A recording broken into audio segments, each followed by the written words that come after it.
Did you know that you can get up to £1,000 per year and up to 33k per whole investment period and utilize that for buying your first home, or you can use it for your retirement? In this video, I want to talk about lifetime ISA with you. We want to see what are the benefits and what are the limitations in this sort of investment pot. Is it worth it? And who's the best match for this investment? Could you replace your pension scheme using lifetime ISA? And what are the best current deals that we have in the market? Let's go and see.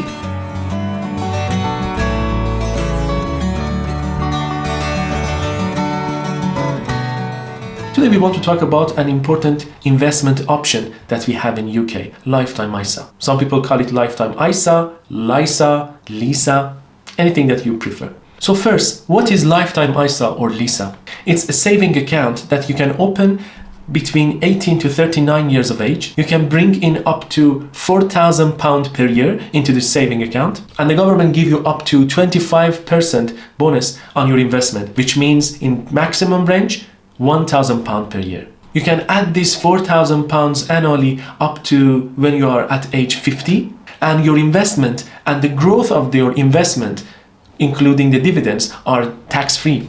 So there are two different purposes for this lifetime ISA account. One is for getting your first home, and the other one is for retirement. So let's see how you can use that for getting your first house. If you're a first home buyer, you can utilize this investment pot as part of your deposit. If you want to buy your first home with your partner, you have the opportunity to join your ISA accounts. This means instead of £5,000 per year, you have £10,000 per year, including £8,000 your contribution and £2,000 as government bonus. Let's say you want £50,000 for your first home deposit. If you save up to £68 per week and your partner do the same, so at the end of 5 years, you have 25 plus 25k, which means £50,000 for your first home deposit. This is based on the investment plan in one of the lifetime ISA options that we have, Moneybox, but I will go into the details of the deals later in this video. There are a few limitations that as first home buyer, you should be aware of that if you want to use lifetime ISA. The first thing that you should think about is that the house that you're looking for should be less than £450,000. This is a good amount and good limit if you want to check a house outside of the London. But if you're looking for a house in London, it may restrict your options. This is the average house prices in different areas in London. If you can look at this, you can see that, for example, your chance of getting a house in Kensington and Chelsea is so slim, as the average house prices there is over £1 million. But maybe if you find another area like Barnet or many other areas that we can see here, Harrow, Bromley or Enfield, you have better chance. So I wouldn't say it's impossible to buy a house with this limitation in London, but it just makes it a bit difficult. The second thing is that you can use this investment only for the house that you decide to live in. It means that if you want to use other schemes like buy to rent, this is not an investment option that you can utilize. The other thing to consider is that your mortgage type should be of repayment type. So it means that if you're looking for interest-only mortgage options, you can't use your lifetime ISA. Now let's look at how LISA could work for you as your retirement investment. You can pay to your lifetime ISA up to age 50 and get the bonus up to this age. Between 50 to 60 years of age, you can't get any bonus from government, even if you pay some money into your account, but you can still utilize the growth in your investment during this period. And also there is no tax on the growth of your investment. Now an interesting question comes up. Can you use this lifetime ISA option instead of your workplace pension scheme? The pension that at the end of each month your employer would contribute to that and you yourself. So can you use this lifetime ISA for this purpose? The first thing to consider is that you have a limitation of £4,000 per year for this type of investment. So it clearly means that if you're looking for a good amount of investment for your retirement, £4,000 per year is a big limit. So it wouldn't provide you enough money for the retirement period. Especially if you're opening this lifetime ISA in later period in your life, like when you're in 30, 35, so the amount of years that you can add to this account is even more limited. The other thing to consider is that you can't get a matching point by using lifetime ISA, while when you use your pension scheme, actually your employer adds some matching point that you utilize in this case, and it's free for you. While the other thing to consider is that here you don't pay any taxes on the amount that you get from the growth of this investment and the investment itself. While in the workplace pension scheme, only up to 25% of the total investment is tax-free. So if it considers these limitations, maybe we can say it can be additional to your workplace pension scheme. You can use it as something to boost your retirement pot, but it's not a replacement for your retirement investment. Now the next question is that how you can withdraw the money from this investment pot. There are 3 conditions that you can withdraw the money. One is that when you want to buy your first home, and based on the conditions that we said before. The other condition is that if you reach the age of 60, so in this case you can withdraw the money. And the other condition is if you get a terminal disease. There are a few limitations that you should be aware with lifetime ISA. The first thing is if you want to withdraw your money before the age of 60 while not having intention for getting your first house by this investment, you need to pay 25% penalty on this. Now you may think that, okay, you said that I can get 25% government bonus when I invest in this account, and now we have 25% penalty. So is it even? No, unfortunately, because this 25% is not applying only for the bonus. So this is 25% penalty on your whole investment. Let's say you put £4,000 on the lifetime ISA and you got £1,000 government bonus. Now you have £5,000 in your investment account. Now if you want to withdraw this money, you need to pay 25% penalty, 25% out of £5,000, which means you need to pay £1,250 as a penalty. In other words, you get back £3,750 instead of £4,000, the contribution that you made in this year. The other thing to consider is the lifetime ISA is part of the whole ISA allowance that you have each year. That is £20,000. So it means that if you use £4,000, the maximum that you can have as lifetime ISA, for the rest of your ISA account, you have £16,000. For many people, this is not a limitation because they may not reach 20,000 per year, but it's a point to consider for some investors. You have 2 options for your lifetime ISA.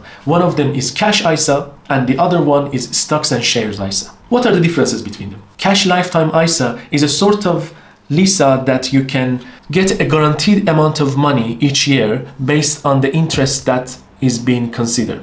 So you can think about it something similar to the saving account that you have. Your risk level is quite lower than stocks and shares ISA, but at the same time you may get less interest because of having this guaranteed amount of interest. Now let's see what are the best deals that we have for cash type of lifetime ISA. In our investigations, we found out that these 3 deals are the best one in the market: Moneybox, Tembo, and Bath Building Society. Moneybox has the best rate with 4.8% rate, but you should consider that after the first year, this rate would decrease to 3.8%. Also for Moneybox and Tembo, the interest payment period is monthly, while for Bath Building Society it's annually. And the transfer from other ISA is available for Moneybox and Tembo. And for Moneybox and Tembo, it's available via app, while if you want to use the Bath Building Society, you can use online forms or you can go to a physical branch. Now let's look at the stocks and shares lifetime ISA. In this type of lifetime ISA, you can invest in stock, in ETF or funds. So it means that you have full control over your investment. And the best deals that we found for lifetime ISA stocks and shares type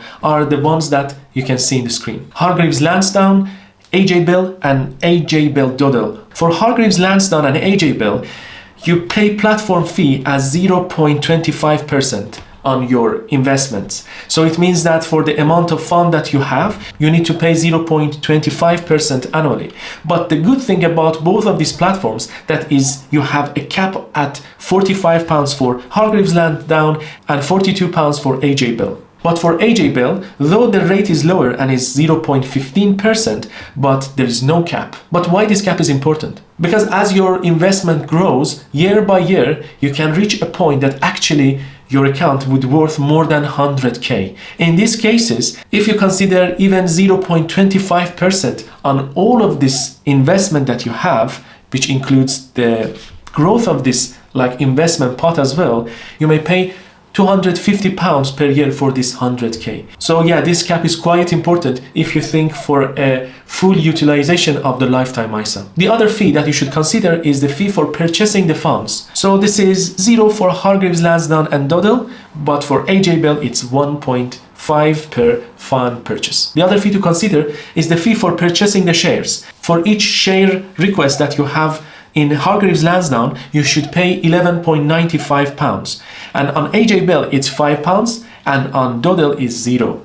But the important point here is that if you set a recurring purchases on monthly basis, this fee for purchasing shares would drop to 0 on Hargreaves Lansdown and to £1.5 for AJ Bell. As you're looking for a long-time investment, these recurring purchases actually is a good option for you. So this is something that you can utilize if you're using Hargreaves Lansdown and AJ Bell. The other important point is that how many ETF or how many shares are available in these platforms. Between these three, the Dodell is the most limited one, where you have only around 10 options for ETFs and a bit more than 100 options for your shares, which can make your options in investment limited in this platform. But for Hargreaves Lansdown, the available number of shares is more than 8,000, and for ETFs is more than 3,000. And for AJ Bell, available ETF funds and shares are more than 2,000. Also, for the availability of the platform, Hargreaves Lansdown and AJ Bell are available via web and app,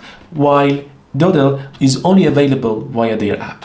Now let's look at two possible examples of the real return that you may get in lifetime ISA. For these examples, I consider using the Hargreaves Lansdown Stock and Shares Lifetime ISA. And also I'm going to use the recurring purchases to make the purchasing fee for the shares to 0. Now, the question is that what type of investment I want to have for this Stocks and Shares ISA. I want to use ETF and index fund for my Stocks and Shares ISA. If we check S&P 500, which is US type 500 stock and share, so we have average return of 30% based on GBP.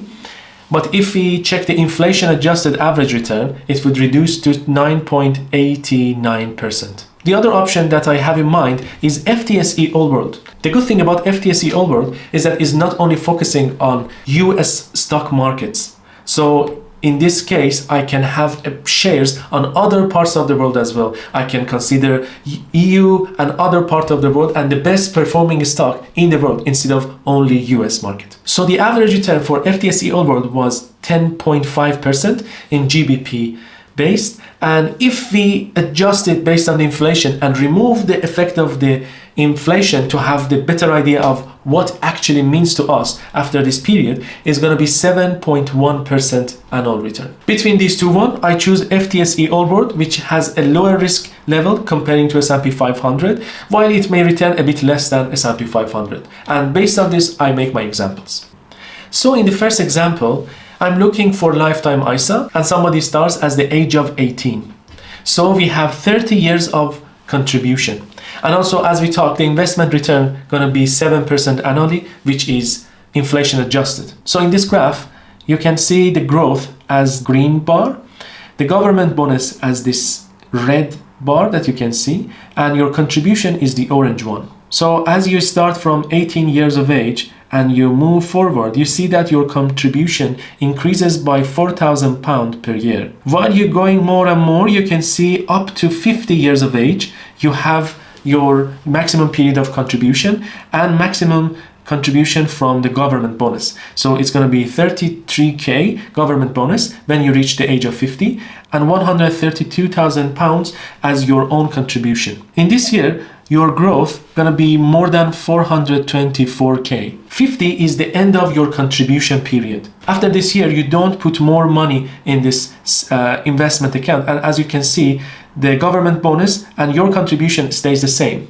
However, this is the growth only period, and as you can see, the investment would grow over the time, and finally in the ending year, which is at the age of 60, the growth is more than 990k. So in total, your pot gonna be £1,158,000, which is inflation adjusted, and also your investment growth gonna be 993,000, which is inflation adjusted too. Also, if you use the Hargreaves Lansdowne and you use recurring purchases, your platform cost is less than £2,000, which is a very low cost for this sort of investment. Now let's look at another example. Let's think that you're at your age of 34, like me, and you have 17 years of contribution ahead of you. And the same investment return can be considered here, which is 7% annually, and it's inflation adjusted. Now, in this case, you would start from 34 years of age with only £4,000 as contribution, and then your contribution would grow over the time up to year of 50. When you reach your 50 years of age, you have 68,000 as your contribution and £17,000 as your government bonus, and your investment growth up to this point is £79,000. After this, you are in your growth only period and your contribution and government bonus stays the same. However, your investment growth would continue during this period. So it means at the end of this period, you have a total balance of £322,000, which is inflation adjusted, which includes £237,000 as your investment growth and £17,000 as government bonus, and finally your contribution, which is £68,000. Now let's have a final look at lifetime ISA. If you're under the age of 35, it can be one of the good options for your investment, and either it can use it for the retirement or your first home. Also, if you start this investment option from earlier age, for example, as you are 18, 19, or anytime before 30, the value of the government bonus could be much more comparing if you started in later period. If you're thinking about buying your first home, which is under 450k, it can make a good deposit for you, especially if you and your partner want to utilize your lifetime ISA. If you're self-employed, it can be a good option for your retirement as additional investment pot. And also if you're an employee and you already get your pension scheme, it's a good additive for your retirement age. You can think about it as it's a tax-free account. I hope you enjoyed this video. Don't forget to subscribe and like and share it. See you next time.